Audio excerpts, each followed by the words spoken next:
Hello and welcome back to Listen Bro. My name is Joe and I'm joined by my brother and co-host. I'm Ethan. And today I'm going first and I'm going to be continuing my story on the Unkillable Soldier. Boy. So, when we last left off, World War II was just starting up big and Was it World War II or World War One, sorry. Okay. Was just starting off big and I was going to Carton say I'm had... not remembering a lot of things then.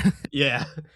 Yeah, and Carton had several injuries in his first big battle of World War One. And this is still his is he going by Carton? Yeah, that's kind of just what they Yeah. call him in the book for the most part. Okay. Yeah, there's a very few places where it says Adrian, and it's like, wait, who's Adrian? Yeah, well, because that's what he used as his fake name, right? Yeah, yep. Okay. Yep, but he was just getting cleared by the medical board to be able to go back to battle again after losing his eye and... Oh, that's right. Chuck wearing the glass eye out stuff. the window. Yeah. Yep. So, whenever he arrived in France after that, though, he was caught up on all of what was going on, and he was in Somaliland before this. And he was like thinking that, and I quote, Somaliland was light sparring compared to France's heavy punching. And he felt like if he did that bad and not had that many injuries in what was a minor battle compared to what France is dealing with, like what is he getting himself into? Right. And he said he had great respect for the Germans, actually, which is something you don't hear that much in the World Wars. Yeah. But he said that his reason was because they had great discipline and training. And their snipers were deadly, like very deadly. Okay. And the one thing that he said that the Germans didn't have that the British did was the humor of war. Yeah, he has a few stories. I only cover one of them, but of things that people have said happen and stuff. Yeah. This was not him, but one of his men was telling him that a Prussian guardsman was seen riding a bicycle down one of the roads, and one of his men put their barrel out through his spokes, sent him somersaulting over his handlebars. The Prussian jumped up, cursing at them like crazy, grabbed his bike, and rode off. The embarrassment made him forget to thank them for sparing his life. Yeah, it's like you just bruised his ego so bad with that. Right. Oh, that's funny. But then he was sent to the second battle of, and I may mispronounce this, Ypres, something like that. And this battle was already going on, but he was sent into it and started out as just like a reserve, but then he ended up going up to the front line.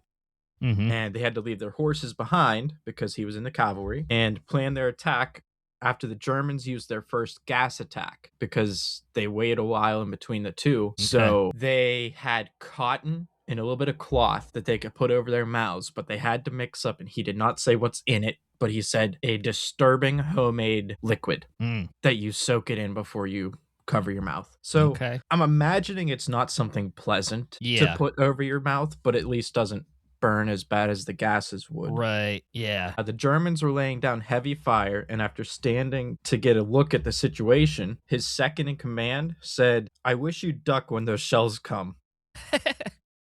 And before he could reply, telling his second in command about how he wishes to have a death in battle, essentially, Carton was thrown back. His second in command was killed right after telling him, can you get down? I think I remember this story. Yeah. Yep. In the articles that I was reading before, it covered that section a little weird. If you listen to the first podcast about him, that section is not fully accurate. Okay. So he was thrown pretty far, and his second in command was killed, but he didn't lose his hand in that battle yet. Okay. Before, I thought that it was that battle where he lost his hand. Yeah. But his next orders were for his men to relieve some infantrymen at Ypres. I'm just going to call it Ypres. I think it's Ypres. Ypres? I think so. Okay, we'll go with Ypres. Yeah. But he was on his way. A staff officer from the regiment that was there was supposed to meet him on the road and take him the rest of the way. Okay. And they arrived to the meeting spot. There was nobody there. And they decided they were going to keep going a little bit further. And they see some dead Germans along the road. Okay. And then a little bit further down the road, he starts thinking, maybe we went too far because the Germans haven't broke through our line yet. And out of nowhere, they hear, halt. and a German shot like within seconds of yelling halt, and he stopped to try and find where the shot was coming from. And by then, the second shot was fired, and that hit his hand/wrist area Okay. and him off of his horse. And he could start to see like silhouettes. It kind of sounded like it dazed him a little. He Mhm. could see silhouettes of the Germans coming up, but he had no clue where the rest of his men were. Hmm. So he took off running back the way that they came. Yeah. He took a scarf from one of the dead Germans that they saw a little bit before, wrapped it Mhm. around his wrist and hand, and held it tight with his teeth. Mhm. But one of the men that was with him retreated before he did, and he was hiding along the road. And whenever he saw a shadow coming up along, he jumped out, shot, and ran further, thankfully missing Carton. Okay. But whenever he ran further, he made it the whole way back to their camp and was screaming, "The Germans are advancing up the road." Mm. Was not the case at all. It was Carton with the messed up hand. But when he made it a little bit closer, he was getting really exhausted because of first the long hike, but also losing a lot of blood. Mhm. And he managed to yell out, asking for help and stuff. And one of his men recognized his voice, ran down and got him and took him to the camp. His hand was very messed up. The shrapnel from his watch was embedded in his wrist. Mhm. A couple fingers were just barely hanging on, Mm. and the doctor refused to remove his fingers, Yep, I remember you mentioning this. so he ripped them off. Yeah. And he says in the book he felt no pain in doing it. Yeah. But I know that just after seeing multiple doctors, they ended up sending him back to England for surgery. Okay. Back to number 17 Park Lane. That is the hospital that he goes to all Every the time. time. Yeah. Okay. He became so sick while there, though, because of infection. Mhm. They didn't know if he'd live or die. The one nurse says that she expected to go in to find him dead every day for over a week. Wow. And for the remainder of 1915, he had countless surgeries and operations, taking little bit by little bit of his hand. You ever hear the story about the dog that was Yeah, I was getting its just gonna tail say, docked? like, yeah, That's all I can picture with this, is they're yeah. starting at the end and Just do it a little bit at a time. yeah. uh After he finally convinced the doctor to just chop off his whole hand, Mhm. which took a lot of convincing, he said within hours he was sitting up, not feverish anymore, and Mm. was able to eat a meal. Just got all that infection gone. Yep. Dang. It's crazy how much that just helped him in that short of an amount of time. Right. But he didn't like anesthesia, so they just used a little bit of gas to help make him sleepy basically during the Mhm. amputation. He said that it kind of felt like getting a tooth pulled. I don't know how you could compare that, but Yeah. Wow. but within 3 weeks of that, he was back out of the hospital and on his way to France. And while he was in the hospital, though, I think I might have said this in the last episode and I was wrong then. His father died while he was in the hospital this time. Okay. I Whenever don't he got remember if you mentioned that before or not. whenever he got shot in the eye first, Mhm. he went to a doctor in Egypt. His father came to see him. Right. And then I thought his father died while he was in the hospital that time, Mm. but it was that he remembered his dad was kind of, it sounds like possibly dementia, because he said his dad was losing his mind Yeah. and he knew it was coming. But while he was in the hospital this time, his dad did end up dying. Mhm. But whenever he went back to France, he decided to go into the infantry because it was obvious cavalry was not suited for modern warfare. Right. Tanks versus horses Yeah. doesn't work out so well. Nope, you just have a bigger target. Yeah. You hit the horse and knock the guy off, it's still gonna hurt him. Yeah. But he states that people think losing a hand would be worse than losing an eye. But after trying both, he'd rather lose a hand because your teeth can assist with a lot. Oh. Yeah, there's some random quotes in this book that I just have to add in. Having tried both. Yep. But his life in the infantry was very different than in the Mhm. cavalry. And it seemed they had way less to do because they didn't have to take care of horses and had less equipment to handle. So they had way more free time. Mhm. But the infantry had the hardest lesson to learn, which was endurance. Yeah. By March of 1916, their ammunition supplies were getting a lot better. Mhm. Trench life wasn't great, but Mhm. he basically said kind of is what you make of it, though. And he kept himself very well kept.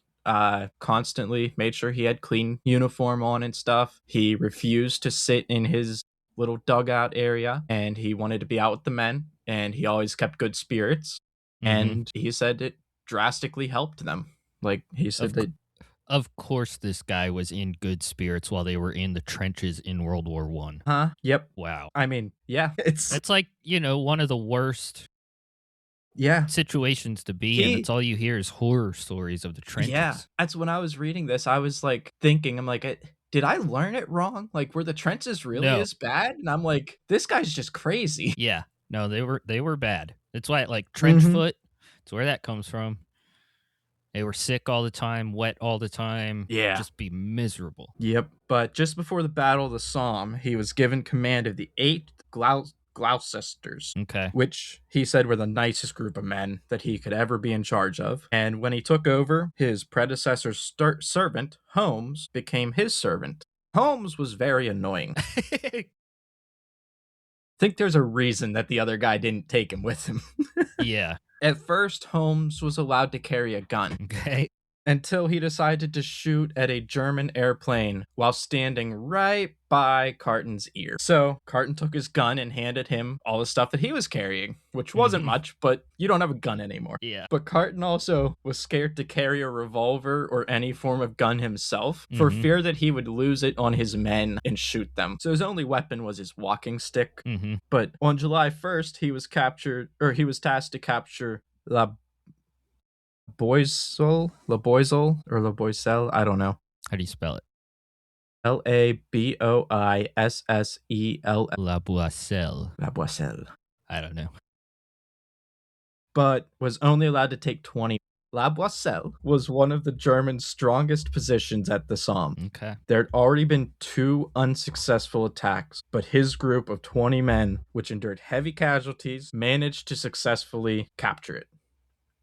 And he said that the German trenches were a luxury compared to the French. They were much deeper, but he said that also came as a downside because with a deeper trench, nobody wants to stick their head up out. Mm, But the only way that you can see what's going on in trench warfare is to get up out and look around. right. So, what he thought that any battalion commander should do is get up and look around. Like, this guy just stood up in the middle of a warfare. But It's like that a was a little, very yeah, little but that was a prairie very dog. bloody battle with a lot of casualties Yeah. from both sides. And he received a report from England, like asking for the accuracy of a story of how that battle went. And it said that this whole other regiment was the one that captured it. Hmm. And he said, well, from my understanding and from the way it looks while I was standing over top of the battlefield, it looked like my men were the ones that secured it.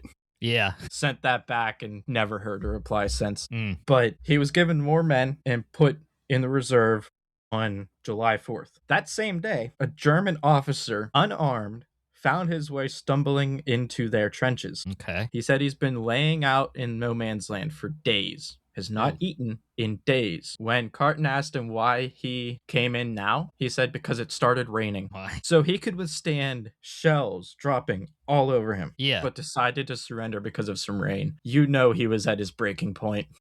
Gosh. Yeah. That guy, he was just so much at his breaking point that Yeah. It's like it few started to rain. drops. He's like, I can't do this. After that, they were sent to take part in the Highwood, at the attacks on Highwood. Okay. Their orders were to get Highwood in a night attack. As Carton and Holmes were moving in, he ended up being knocked flat on his face, and he felt like the back of his whole head was just missing. Hmm. Holmes ended up pulling him into one of the shell holes and sat with him for a few hours while shells were just falling all around both of them. Mm-hmm. Holmes was able to get him to the dressing station. The doctor had no way of knowing how badly injured he was and if his skull ended up being injured or not. Yeah. So they sent him right back to number 17 Park Lane, Mm-hmm. where he was given the same exact room as last time, along with the same pajamas with his name embroidered on. My. And the only lasting issues with this injury, it somehow miraculously missed his skull, just basically split open the back of his head perfectly. Hmm. It tickles whenever he gets a haircut. Man, he probably lost a lot of blood though, being a head injury. Yeah, I'd imagine he did. Like if he was sitting there for hours before they could get him help.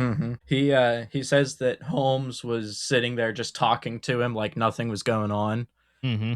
Like he was laying there with his head essentially resting in Holmes's lap, pretty much. Yeah. Just Holmes just talking to him like a friend. Hmm. They started becoming very close at that point. Yeah. But while he was in recovery, this is a crazy part of his story.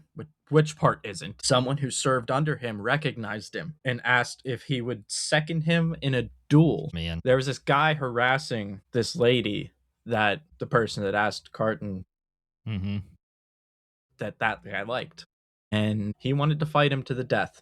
He would let the other guy pick what weapons they wanted. Carton was basically just the one to set it up. Okay. Well, he goes and he starts talking to that guy about it. That guy's like, well, we'll all get kicked out of the military if they find out about this. And he's like, they're fighting the biggest war of their history. They don't care about this. Yeah. It's like, we could do it and get away with it. Right. Well, what are we going to do with the body of the person that loses? Well, I could take some gas into the woods and burn it. My. That's whenever the guy ended up fully backing out of wanting to fight because he didn't want his remains to be disgraced like that. Apparently, he thought he would lose. Yeah. But Carton said that was just so disgraceful if you wouldn't fight for a woman that you were harassing. Yeah. Back down that easy. After he was fully recovered, he went back to France again Mm-hmm. and commanded a few more battles. Okay. One night, a young man charged a machine gunner, like one of his men, charged a German machine gunner, which was holding the whole battalion up from advancing, and killed everyone at it. Wow. Carton recommended this kid to get the Victoria Cross. And whenever he was talking to him about it afterwards, that guy says he has no recollection of storming that place. Really? He does not remember it at all. That's just crazy. Yeah, probably just kind of in the fog of war. In a daze, Mhm. just trying to survive. Yeah, yep. Wow. But after taking a trip to the front line once again with Holmes, he was on his way back to his battalion and he felt like he got hit in the hip, like punched in the hip. And he reached over and his hand was bloody. He ended up getting shot in the hip. So they got him to the camp and they said they were going to have to send him back to England to number 17 Park Lane. And he requested that Holmes would go with him. And because, like I said, they were becoming very good friends at that point. Yeah. And they denied his request. But on his way back to England on the boat, all of a sudden his cabin door opened up and there stood Holmes. And he told Holmes, like, you better hide. You're not supposed to be here. Yeah. Meet me at the hospital. Gave him the address. And Holmes did. Holmes met him at the hospital. Spent quite a bit of time with him at the hospital. Wow. Completely just disobeyed a direct order not to. Yeah. But while he was in the hospital this time, a clergyman saw him and he was very upset and just feeling defeated as a whole. I mean, this is how many times now he's been shot. Right. So the clergyman started telling him, like, hey, cheer up a little bit. Your injuries aren't that bad. I seen somebody in here a few months ago and he was missing a hand and had a bad wound to the back of his head. And when Carton asked him what the guy's name was, he said, Sir Adrian Carton de Wiart. And the clergyman wasn't too happy when he didn't want to hear the rest of the story. Yeah. Could you imagine, though? Hey, don't be too upset. Somebody has it worse than you. And they describe you before you got shot again. Yeah. After returning back to France again, this time it didn't last too much longer. The armistice ended up being signed, and years of training felt completely useless with no war to fight. Right. But Carton ended up getting to meet the King of England. And he was a very high-ranking general at that point, and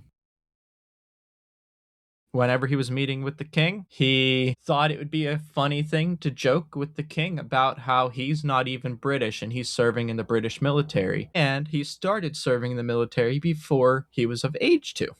The king didn't find his joke funny. Yeah.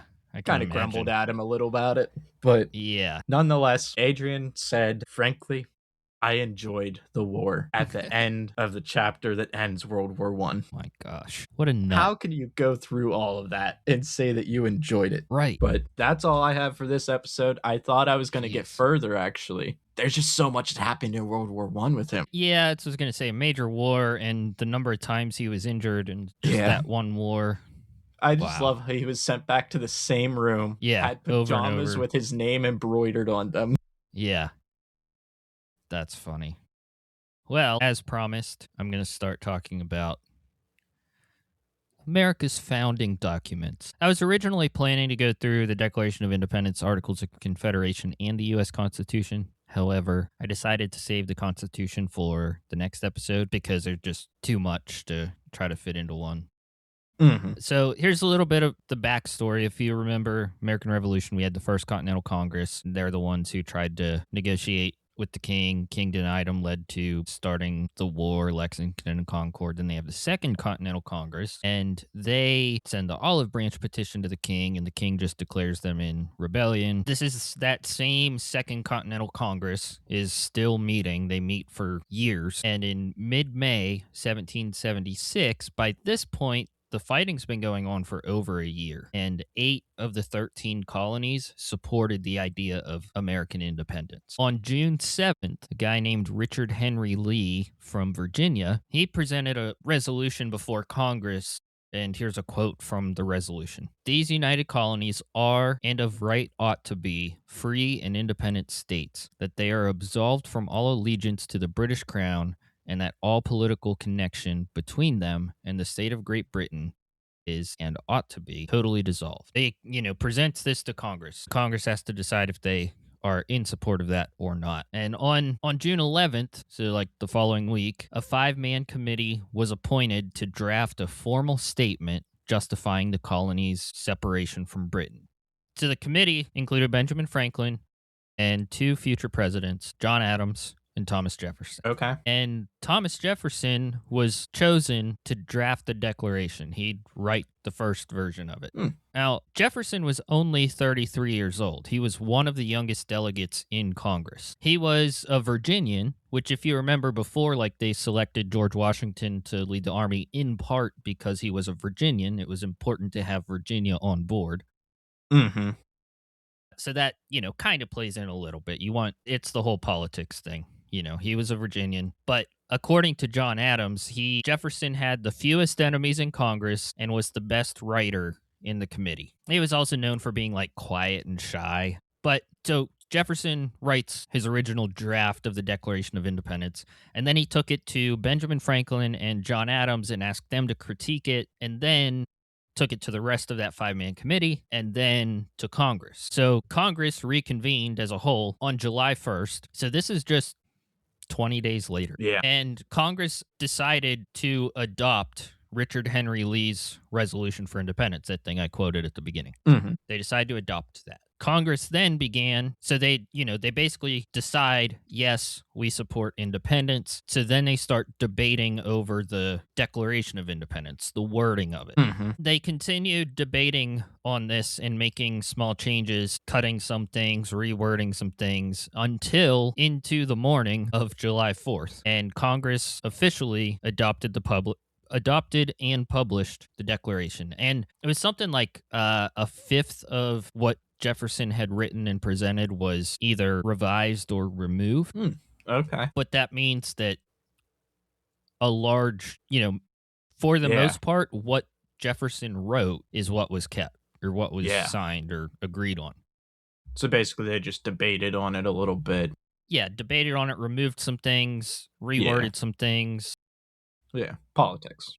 Right. And so like I said, on July 4th, morning of July 4th, they were still debating, revising, but by the end of the day on July 4th, they had agreed. Congress adopted and they published it, and copies of it were sent to the state assemblies, different conventions, and they also sent copies of it to commanding officers in the Continental Army. So the Declaration of Independence, it's official now. But Mhm. so here's something interesting. It wasn't signed on July 4th. It was signed on August 2nd. And I believe what they were doing was writing it, they were making changes, revising it. So I believe what they were doing in the meantime was finalizing the formatting and all that, putting it together in one official document and then signed it. And John Hancock, he was actually the president of the Continental Congress. He was the first to sign the document. And of course, signed it very large, right in the center. John Hancock, Yep. can't miss it. Yep. But he was the first to sign it, and then everyone else followed suit. Did he So do it because he didn't know how many people needed to sign it, or was he doing it to be selfish? I think it was just a statement. Like, I didn't look into it because I didn't want to go down the rabbit hole too much on the details of all Yeah. that. But I believe it was like a statement of, I'm not ashamed to sign this. Okay. Because Okay. remember, they are officially, It's treason to the British. yes, if they lose this war, everybody who signed their name to this document will probably be hanged. Yeah. So, Yeah. John Hancock says, I'm not afraid. I'm signing it nice and big. People can see that I signed it. I Yeah. believe that's the reason behind it. Okay. Now, That makes sense.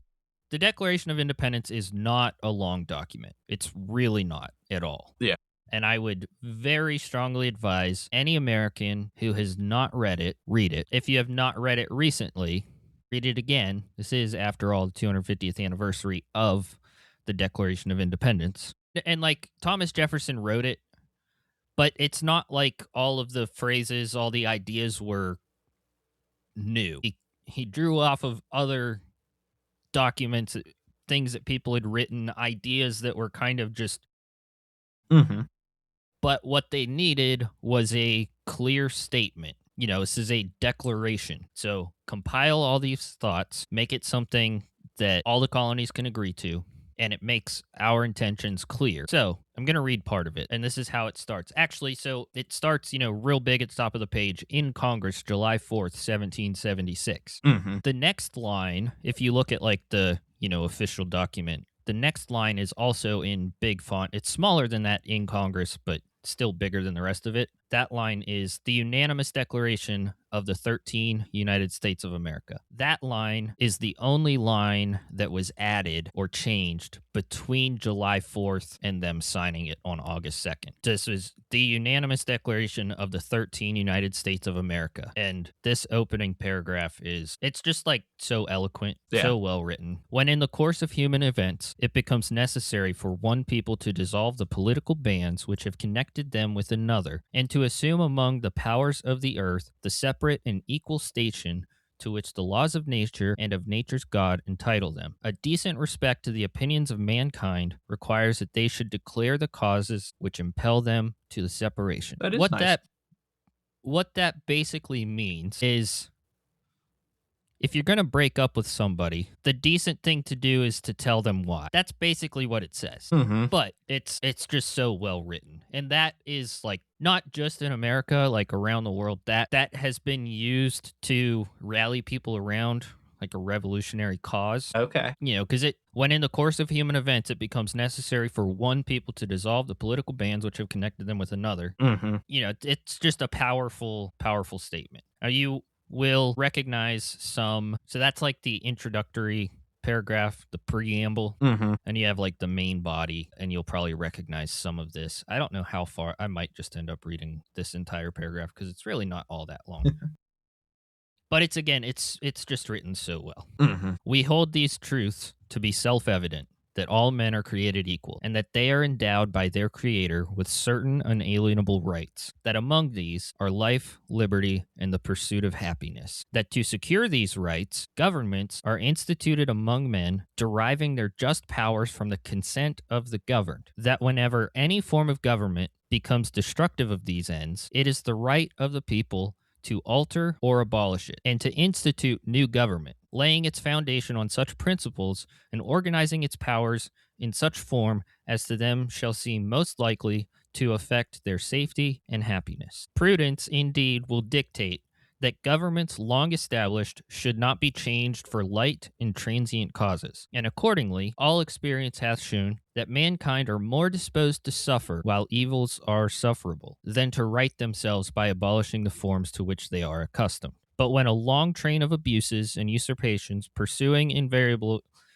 the same object evinces a design to reduce them under absolute despotism, it is their right, it is their duty to throw off such government and to provide new guards for their future security. Such has been the patient sufferance of these colonies, and such is now the necessity which constrains them to alter their former systems of government. The history of the present King of Great Britain is a history of repeated injuries and usurpations, all having in direct object the establishment of an absolute tyranny over these states. To prove this, let facts be submitted to a candid world. And then is the list of reasons. Yeah. It's just so well written. Yeah. I ended up reading that entire paragraph. But it's like, we hold these truths to be self evident that all men are created equal, that they are endowed by their creator with certain unalienable rights. Yeah. That is the foundation, that the rights of people don't come from the government. Yeah. It comes from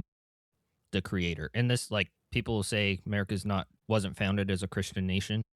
In the preamble, the separate and equal station to which the laws of nature and of nature's God entitle them. Yeah. All men are created equal, that they are endowed by their creator with certain unalienable rights. Like, it was just baked into these documents. Not in the Constitution, but in the Declaration. Yeah. And then, the next part of that paragraph, that to secure these rights, governments are instituted among men. To protect your rights. That is the purpose of government. Okay. Yeah. Not to give you those rights, to protect those rights. And the next line, governments are instituted among men, deriving their just powers from the consent of the governed. This, deriving their powers, what gives you power? Consent of the governed. What gives the King of England power? The consent His of bloodline. people. Oh, yeah. You don't choose it.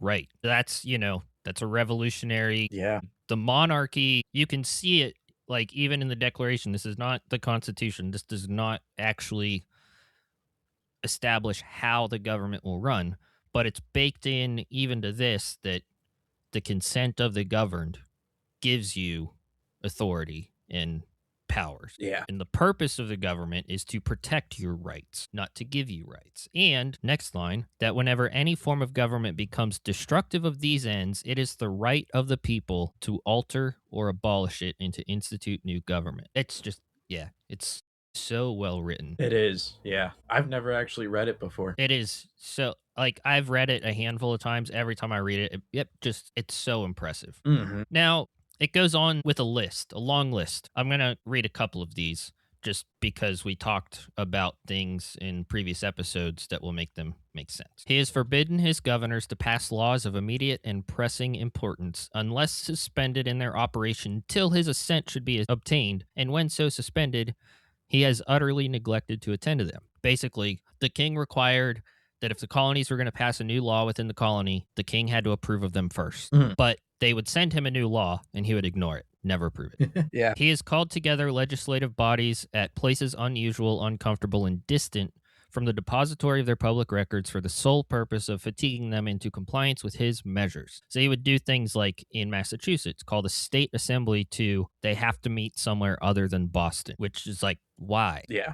He has dissolved representative houses repeatedly for opposing with manly firmness his invasions on the rights of the people. Like, remember, he set up military rule in Massachusetts after, like, the Boston Tea Party. He dissolved representative houses. He has obstructed the administration of justice by refusing his assent to laws for establishing judiciary powers. Wouldn't give the colonies judiciary powers. He has made judges dependent on his will alone for the tenure of their office and the amount and payment of their salaries. He has kept among us, in times of peace, standing armies without the consent of our legislatures. Remember the Boston Massacre? Yeah. How soldiers fired on civilians and left a handful of them dead, and they didn't really face punishment? He has affected to render the military independent of and superior to the civil power. Placed them, Massachusetts under military rule. In Massachusetts, you cannot they're untouchable. You can't try them for any crimes or anything. Yeah.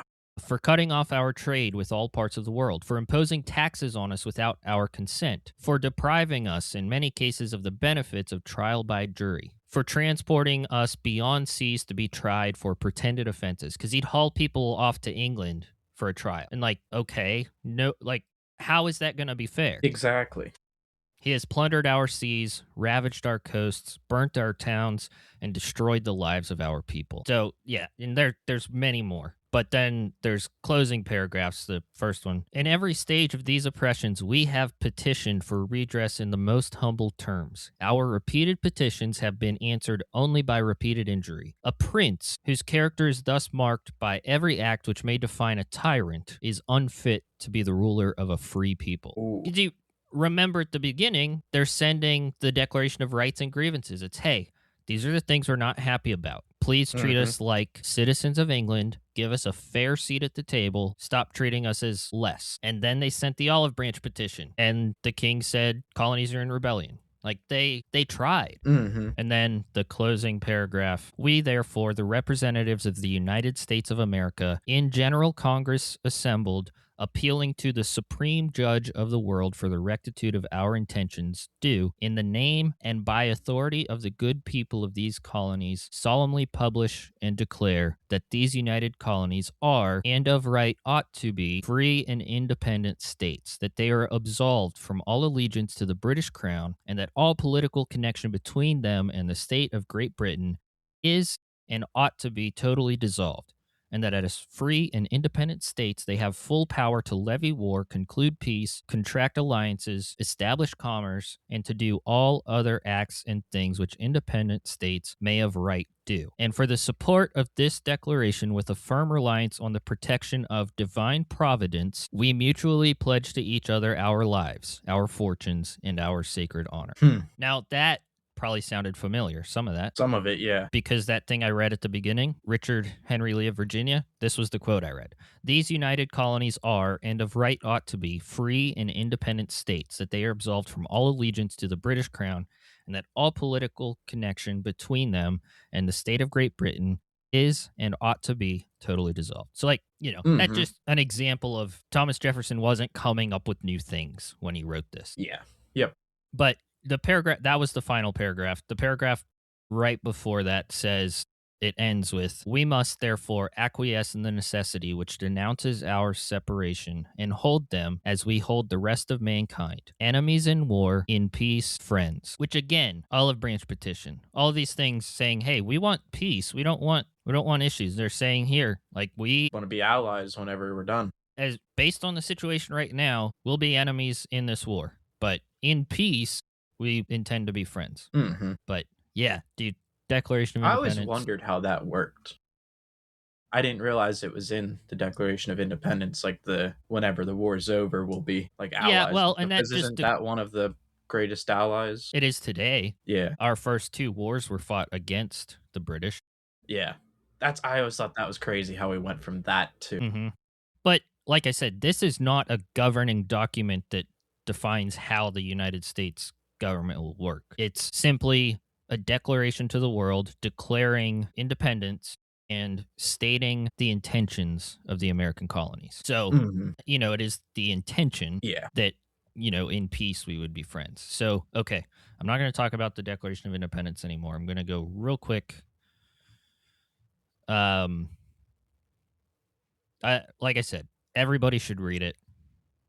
It's not long. I read probably 70% of it. Yeah. I was gonna say So you probably almost read all of it there. I did. The thing I didn't read was the list. I read a few of those, a Yeah. few of the reasons, but that was most of the declaration. And just like I said, it's written so eloquently. It's the kind of thing, like, it's kind of dense. You need to read it, like, read phrase by phrase to understand what it's saying. Mm-hmm. But anyways, moving on from the Declaration of Independence. Now, the same day that the committee was formed to write the Declaration, remember that, June 11th, Committee of Five, two other committees were formed on that same day. One of those other committees was working on a treaty that would be proposed to France. The other committee began preparing the Articles of Confederation, and this would be the document that defined how the government would work. Okay. There would be 6 drafts before Congress settled on a final version of the Articles of Confederation. And they were finally finished in 1777,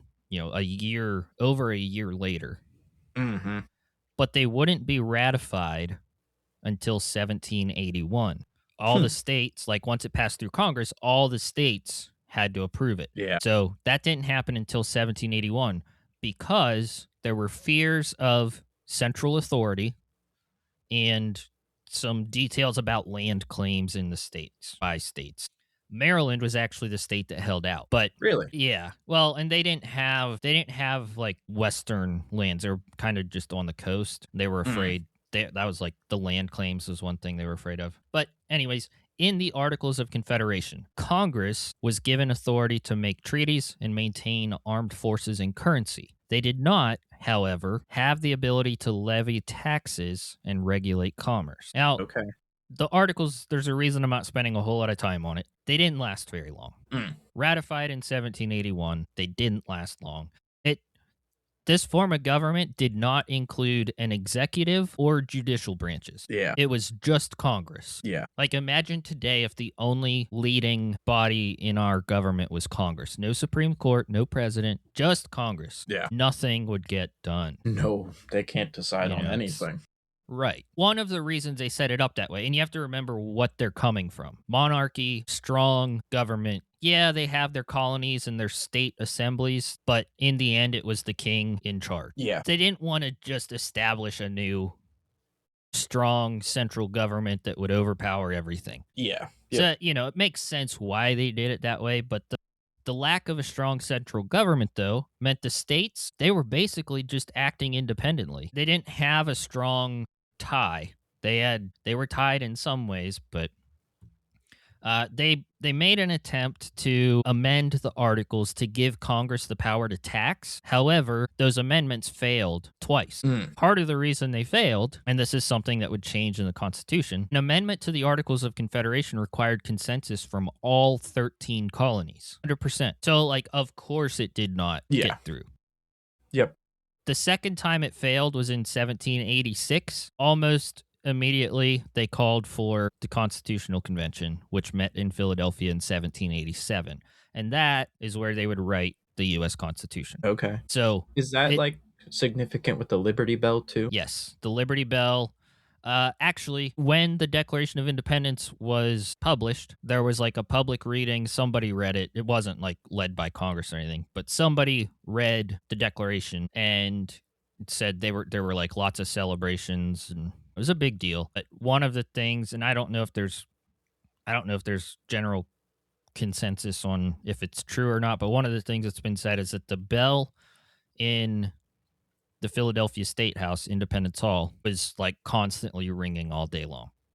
Wow. That bell is what's now known as the Liberty Bell. That's why it's got a crack in it? I don't know. I'll probably look into that some, but I don't know for sure. Yeah. But anyways, Articles of Confederation only lasted so it would take 2 years before the Constitution would be ratified, 1789, which means the Articles of Confederation really only stood from 1781 until 1789 years. Yeah. And that was an attempt at a form of government. They learned from it. They changed it. A lot of the same people were involved in writing the Constitution. It wasn't that long after. Most of the people were still involved, wrote the Constitution, but they learned from their mistakes in the Articles of Confederation. They realized there had to be something different. But yeah, that's Articles of Confederation. Basically, just think the entire government being led by Congress, but Congress isn't allowed to tax the people. The states have to tax the people, and it's up to the states to pay Congress. Good luck getting all the states to just do what they're supposed to. Yeah, that would be independently of each other. But like I said, they weren't tied, without that strong central government. It's we're the United States of America. It more I don't know, European Union or something. Still all these independent nations, independent states with a governing body over top of them, but you're still independent states. So yeah. That is what would be fixed in the Constitution. But it's longer than the Declaration of Independence by quite a bit. It's still not all that long, but I wouldn't say that everybody should read it because it doesn't apply to our current form of government. If you are curious about the founding of America, how we got to the Constitution, then yeah, you should read it. It just gives some context to what that time was like between the end of the American Revolution or between the Declaration of Independence and the Constitution. Yeah. So that concludes my bit of stuff for today. Next episode, I'll talk in detail about the Constitution, Constitutional Convention, which was led by George Washington. Okay. But, yeah. They had to beg him to come out of retirement. But yes, that is the Declaration of Independence and the Articles of Confederation. Please read the Declaration of Independence. Yeah, I'll have to look it up and read it. Yeah. Yeah, you can find it online. Just look it up and read it. If you enjoyed this episode, check out our previous episodes. If you want the context that led up to the American Revolution, check out like 3 episodes ago, I believe, where we were getting into those details. If you want to know what happened at the beginning of the Unkillable Soldier, the last episode that talked Yes. about his earlier life leading up to the craziness that he was always involved in. But that is it. If check us out on Instagram at listenbropod, and we'll see you in the next one. Hey.